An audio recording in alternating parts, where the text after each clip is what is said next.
بسم الله الرحمن الرحيم. الحمد لله رب العالمين، والصلاة والسلام على خير خلق الله محمد وعلى آله وأصحابه الكرام وتابعيهم بإحسان إلى يوم الدين. ربنا أرنا الحق حقا وارزقنا اتباعه، وأرنا الباطل باطلا وارزقنا اجتنابه. ربنا آتنا في الدنيا حسنة وفي الآخرة حسنة وقنا عذاب النار. بارزان و خۆشەویستانم لە خزمەت بابەتەکانی ئومەویەکان دەوڵەتێک وە خزمەتی ئیسلام چەندوانەیەکمان تێپەڕ کردو و باس کردو لە ژیانی سەیدونا معاویە ڕەزا و ڕەحمەتی خوای لێبێ. دەرسی پێشوو باسی زەمەنی ئیمامی عومەرمان کرد کە لە زەمەنی ئیمامی عومەرە بە تەواوی ئەستێرەی سەیدنا معاویە گەشایەوە و یەکێکە لەو کەسانەی کە ئیمامی عومەر هەڵی بژاردەوە بۆ ئەوەی کاروباری موسڵمانانی پێ ڕاستبێرە و کاروباری موسڵمانانی پێ جێبەجێ بکە. دايكمان عائشة رضا ورحمتي خوي لبي أفرمي إذا ذكر عمر طاب المجلس، أجر باسي إمام عمر كرائث المجلس خوش أبيت بر بركته بر رحمة أبيه. إمام عمر زور حاذق زور قول لهالبجارني مرافكانا داناني ولاتا سيستميكي زور تايبتي إمام عمر لهالبجارني أو كساني كأن كاتا جورا أن كاتا كاروباري مسلمانان يعني بالرأس بيري. تصور كان أو سيستمي كإمام عمر دايناوا شون ها كسيك هبي درشة لعقوبة إمام عمر وأول يعني كهيب زورك يعني عقوبة داو أنواع زور عقوبة داو لهال بجاردني أنا يكوم الصفات داناو أبي أم صفات أنا انتهى بإنجاه لي أبجارد بن مناخ أهل زهد بن أهل تواضع بن خلش نبن ك لود برز من لآسي مسلمانانا خلش نبن مستواي خەڵکی مسلمان باش ئەوانەی پێش خۆیان بە کەم سیرکەن یا والیەک لە پێش خۆیانە بە سووک سیرکەن هەرچی مواسەفاتە بیری لێ کردوتە ئیمام عومەر لەسەری داناون ئینجا بڕای داوە.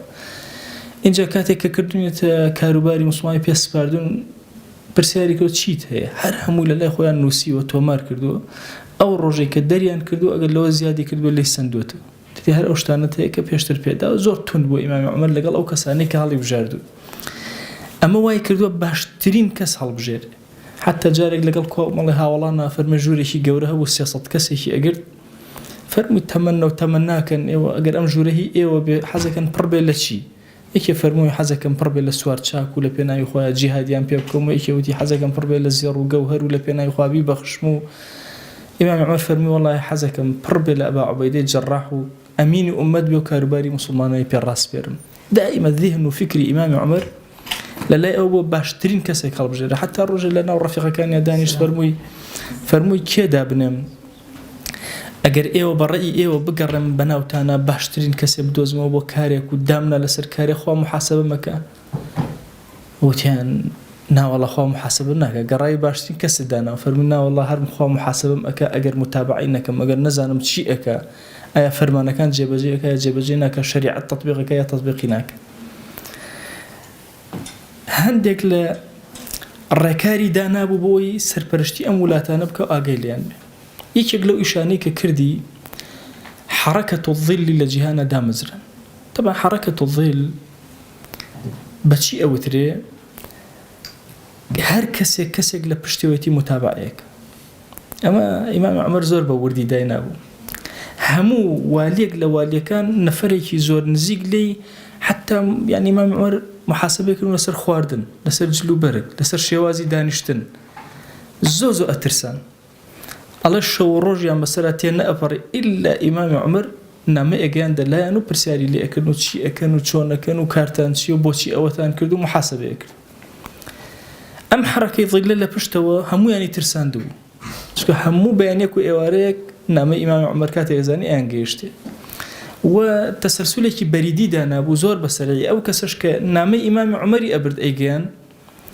هاواری ئەکرد بەناو شارە کێ نامەی هەیە بیگەێنە بە ئیمامی عومەر با بۆی بگەێن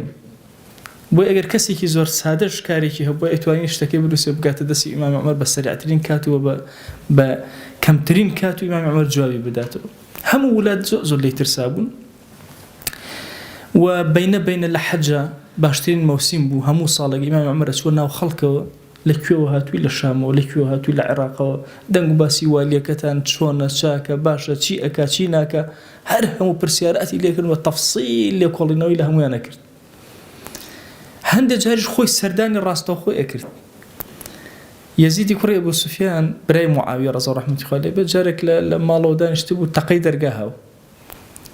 وتی فەرموو وتی نانی ئەخوارد لەو کاتە ئیمامی عومەر ڕۆژ کە بزانێت چی ئەخوا وتی فەرموو چەند کەسێکم لەگەڵە بینە ژوورە وتی فەرموو وەرنە ژوورەوە چونکە هیچ والێک نەئەتوانی دەرگا دابخا لە زمانی ئیمامی عومەر کە کردیەوە سەرکی ئیمامی عومەر ڕاستەخۆ کتوپڕ خۆی کرد بە ماڵە سەیری کرد سێ جۆر خواردنی داناوە ئەیخوا نەهی لەکرد وتی ئەبێ ئەو کەسێ کە معامل و ئەمیرە بێ یەک جۆر خواردن خوا نابێت دوو جۆر و سێ جۆر لە بەردەمیان بێت ئەخۆبەیدا لەسەری عەمری کوڕی عاص طبعا عەمری کوڕی عاص پێ وتراوە داهیەة العەرەب چەند کەسێک هەبوون لە عەرەبا زۆر گەورە زۆر زیرەک بوون حتا ئیمامی عومەر ناوی لەناوە کیسرای عەرەب گەورەی عەرەب دەها و خاوەن عەقڵ و تەجروبەی گەورەی عەرەب ئەڵێ ئەمەندە ترسا بوو گومانی کردبوو لە خێزانی چونکە هەندێک شتی زۆر تایبەتی خۆی هەبوو ئەگەیشتە ئیمامی عومەر یەکەس دەمە هەموو لە دەوروبەری حارەسەکانی خۆی دەرکرد هەمووی گۆڕی چونکە زۆر وریا بوو ئەویست شتی سڕی ئەم نەگاتە لای ئیمامی عومەر هەر ئەگەیشت گومانی کردبووی خێزان من نامە ئەنووسێ بۆ ئیمامی عومەر و هەموو شتێکی پێ ئەگا ناتوانم هەناسەیە بدەم اینجا عقوبەکانیشی زۆر قورس هەندێک کەس هەبووە ئیمامی عومەر لە ویلایەت لای بردووە هەندێک کەسەوە کردوێتی بە شوان عیاضی کوڕی غەنەم طبعا یەکێکە لە قائیدە زۆر مهمەکان ئەگەر دەرفەت هەبوو ڕۆژێک باسی حیاتی عیاضەکەین یەکێک لە ئومەتی پێغەمبەر صلی الله علیه وسلم لە هاوڵان کە ناوی لە کتێبەکانی پێشووە هاتبێ لە تەورات و ئینجیلە بریتێ لە عیاض تەبەر لە منطقەی مووسڵ ئەڵێ قەڵایەک هەبوو زۆر سەرسەخت بوو نەئەگیرە چەندین قائید خۆیان تاقی کردەوە پێیان نەگیرە ئەڵێ عیاضی کوڕی غەنەم ڕۆشت قسەی لەگە خەڵکەکە کرد و ئەمانە ئەڵێ زۆر بە سەهلی هەمویان هاتنە خوار و تەسلیمی بوون ئەڵێ خۆی زۆر سەری سوڕما وتی باشەوە چۆن تەسلیمی من بوون ئێوە زۆر بەقووەت و زۆر بەهێز بوون و نەئەگیرە ئەم شوێنە ئێوە و زۆر محکەم بوو ئەم قەڵایە ئێوە وتیان لە کتێبەکەمانە هاتووە کەسێکی ئەم قەڵایە ئەگرێت ناوی عیاضە باوکی ناوی یەکێک لە ئاژەڵەکانی هەیە کە تۆ هاتیوتە عیاضی کوڕی غەنەم یەقینمان هەبوو کە تۆ ئیلا فەتحیەکەی نەوەڵا بە خۆمان تەسلیم بکەین باشتر دەی عیاضی کوڕی غەنەم غەڵەتێکی کرد لە زەمەنی ئیمامی عومەرە ئیمامی عومەر سێ مانگی ڕێ کردی بە شوان وتی مادام باوکە ناوی غەنەمە بکەم بە شوانی مەڕ سێ مانگ شوانی مەڕی پێکرد اینجا گەڕایەوە سەر کارەکەی خۆی تەسەووەر کە ئەوەندە توند ئەوەندە بەهێز با بزانین ئەم ئیمامی عومەر ڕەزا و ڕەحمەتی خوا لێ ئەمەندە توند و بەهێز لەگەڵ سەیدنا معاویە چۆن مامەڵەکە ئایا بە هەمان شێواز عقوبە بە هەمان شێواز عقوبەی ئەدا دیقەتی یەکێک لە مەشهەدەکان بدن سيدنا معاوية جارێکیان هاتوو بۆ حەج لە شامەوە بۆ مەدینە جلێکی زۆر جوانی لەبەرا بوو جلەکە سەوز بوو خەتی عەبایەک بوو خەتی سەوزی تیا بوو زۆر جوان هات کە هاتە ژوورەوە یەکسەر دوڕەیەکی بوو طبعا دوڕە گۆچانێکی کورتە ئیمامی عومەر هەسا بە دوڕەکە دەستی کرد بە لێدانێکی باشی معاویە ڕەزا ڕەحمەتی خوا لێ ئەڵێ هاواری کرد الله يا أمير المؤمنين كل الأخوة بتسأل أميري والله حيش منك لو تيم كردو أي هاور الله ليدا دوي خلك وتيم بخاتي خو أميري ما دانا كشت كركو كشت دانش توا هنا صبر كيفيات بإمام عمر وتيان أي إمام كل بولم جنجدا كل لها مقاومة لما باشتري تيانية فرمي والله نخرة بيكم لي بيني ونخرة بيكم لي بيستو والله مهستم كر توزع خريكة برزة بتوتم توزع نزمكم وعقلكم بۆ دوای من بەرز نەبێتەوە ئیمامی عومەر زۆر کەسایەتێکی قەوی و گەورە بوو سەیدنا معاویە ڕەزا و ڕەحمەتی خوا لێ بیرکەنەوە کەسێک کە هەڵی بژاردووە ئەمارەتێکی زۆر گەورە و کارێکی زۆر گەورەی پێسپارد ئیمامی عومەرە بۆ ئەو کەسانێک کە تەعنی لێ ئەدەن تەعن لە ئیمامی عومەر ئەدەن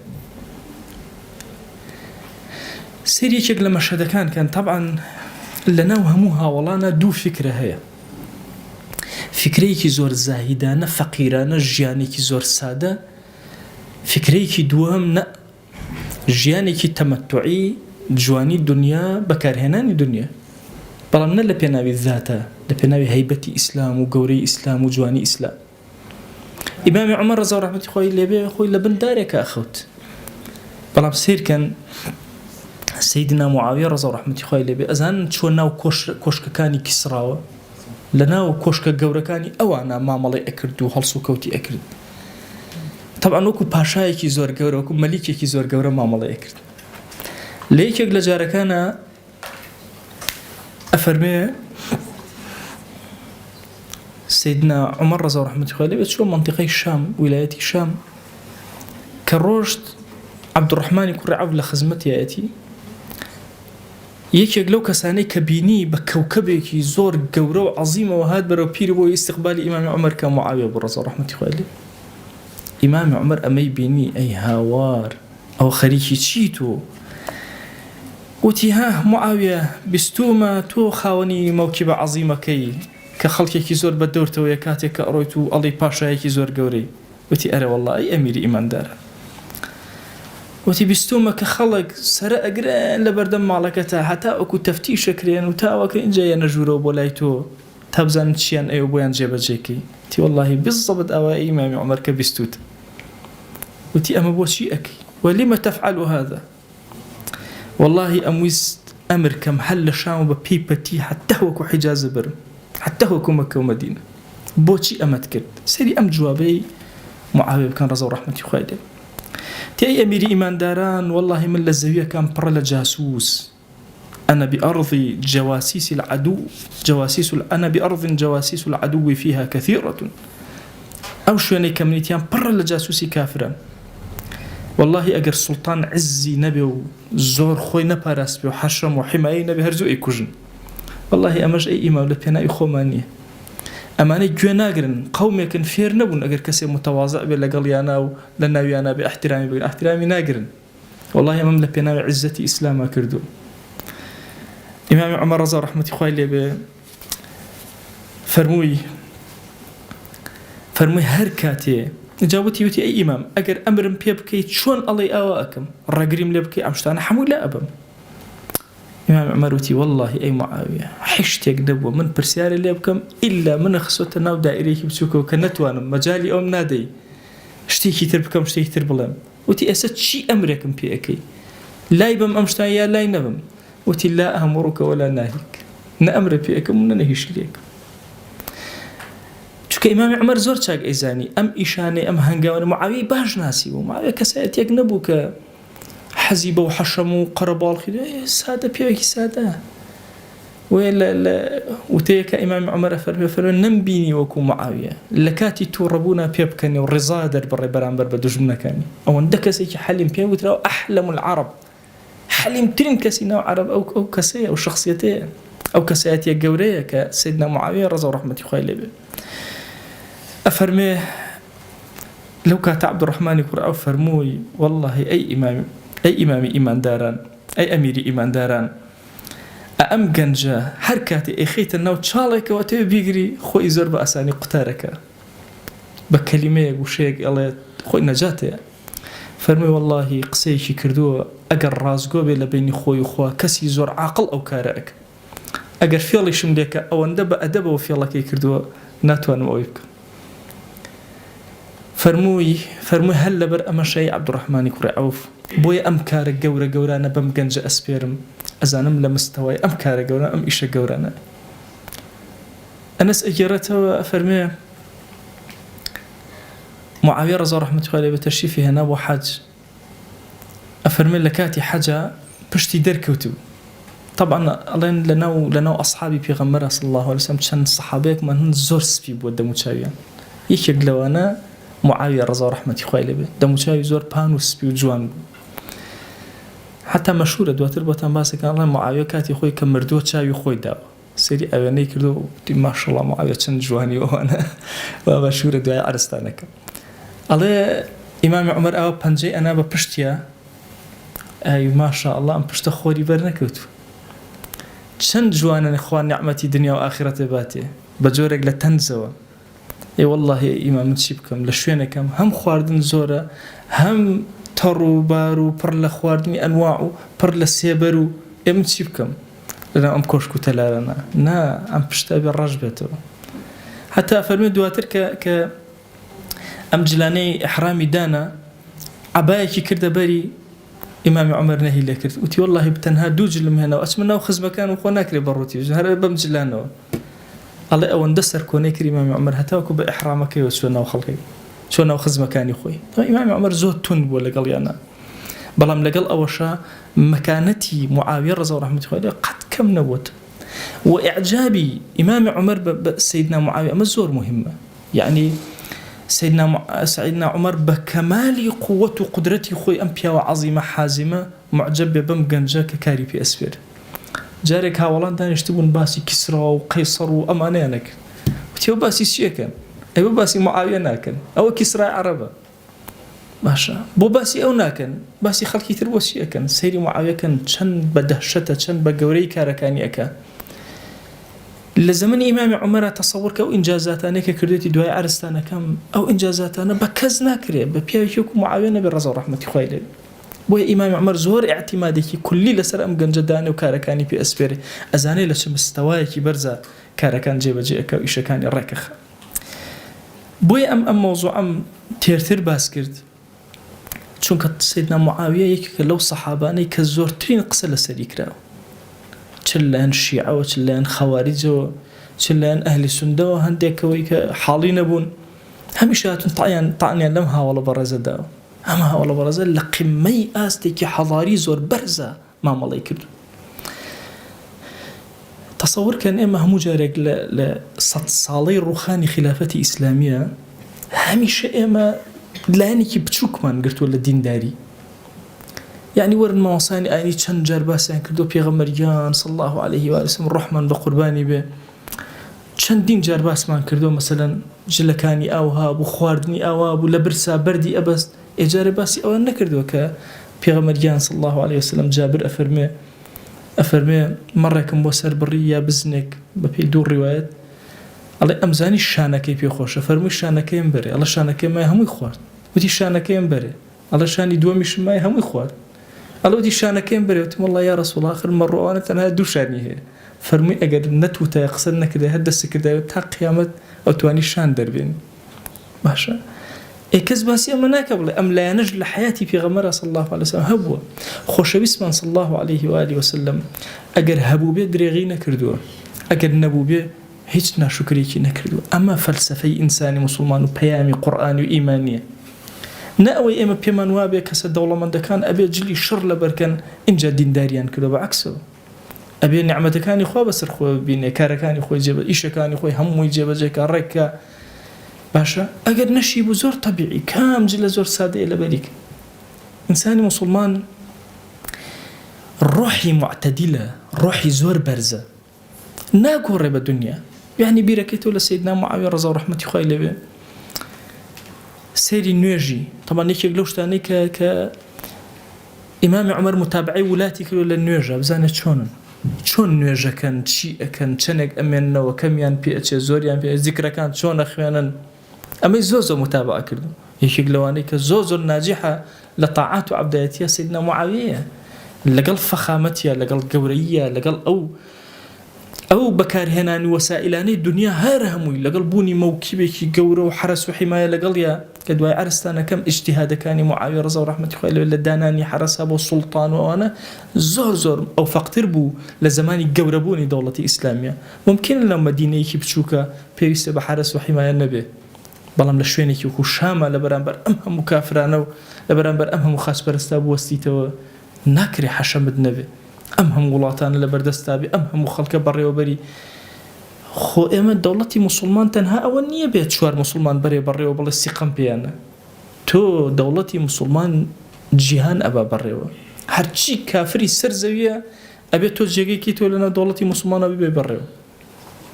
قريما مثلا يكي مشرك فرسته يكي آقر فرسته يكي يهودة يكي نصارايا كتو حكم إسلامي تو حكم همويانكي همويان لجر أو دائرة يجيئكي تو كاريان لقلاءكي تو كاريان لسركي همویان آزادی خوان أديتي إيشان أديتي كاريان أديتي أبي بارزراو بن هر همویان لجر سلطاني مسلمان أنا سلطاني مسلمان زور قوري بويا أم سلطان قوري أم ملك قوري أمتي إسلامي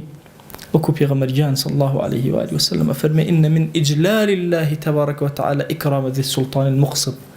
أجر كسيك هبو كاروباري مسلماناني قرت دسو عادل بو أجر بقورة زاني واحترامت قرت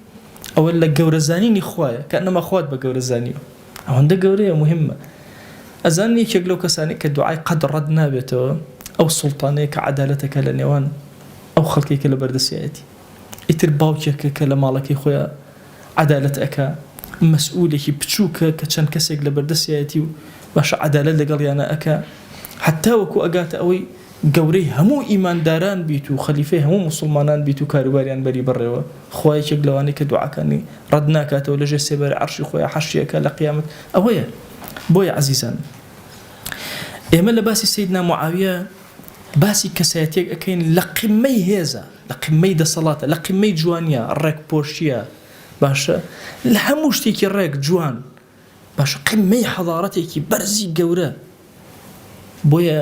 حەزم کرد ئەمڕۆ لە خزمەت ئیمامی عومەر و ئەوا بین مەجلیسەکەی خۆمان بە یادی ئەم دوو سەحابە بەڕێزە ڕێککەینەوە و ساغکەینەوە